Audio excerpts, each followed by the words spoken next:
ఖమ్మం జిల్లా వెలుగుమట్ల రెవెన్యూ పరిధిలో భూదాన్ భూముల్లో ఏర్పాటైన నవోదయ కాలనీని కాంగ్రెస్ ప్రభుత్వం కర్కశంగా ధ్వంసం చేసింది. 8 ఏళ్లుగా నివాసముంటున్న పేదలను గెంటేసి కష్టపడి కట్టుకున్న ఇండ్లన్నీ కూల్చేశారు. ఈ ధ్వంసరచన వెనుక కొందరు ప్రైవేట్ వ్యక్తుల ప్రయోజనాలు ఉన్నాయని, మంత్రులు, అనుచరులు, అనునాయుల లబ్ధి కోసమే ఇదంతా జరిగిందని భూదాన్ పేదలు ఆరోపిస్తున్నారు. జిల్లాకు చెందిన 3 మంత్రులు ప్రభుత్వ పెద్దల ప్రమేయం లేకుండా ఒక ఊరునే నేలమట్టం చేయడం సాధ్యమేనా అంటూ ప్రశ్నిస్తున్నారు. 2 నెలల క్రితం జరిగిన ఒక సంఘటనను, ఈ కూల్చివేతల వెనుక ఉన్న కుట్రదారుల ఉద్దేశాలను భూదాన్ నిర్వాసితులు ఇప్పుడు గుర్తు చేస్తున్నారు. ఓ మంత్రి తమను ముందే బెదిరించారని, గద్దించినట్లు మాట్లాడారని, ఆ రోజే జరగబోయే ప్రమాదాన్ని పసిగట్టలేకపోయామని ఆవేదన చెందుతున్నారు.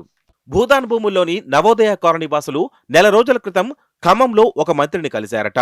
8 సంవత్సరాలుగా అక్కడే ఇల్లు కట్టుకుని నివాసముంటున్నామని, పలు సందర్భాల్లో కోర్టులు అనుకూలంగా ఆదేశాలు ఇచ్చాయని మొరపెట్టుకున్నారు. తాము ఉంటున్న భూముల్లోనే పట్టాలు ఇప్పించాలని వేడుకున్నారు.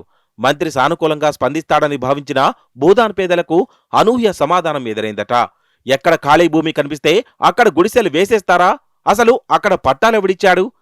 నా కొడుకుని తన్నాలి, ఎక్కడ పడితే అక్కడ కబ్జా చేసి పట్టాలిమ్మంటే ఎలా ఇస్తారంటూ బెదిరించిన తరహాలో మాట్లాడారట.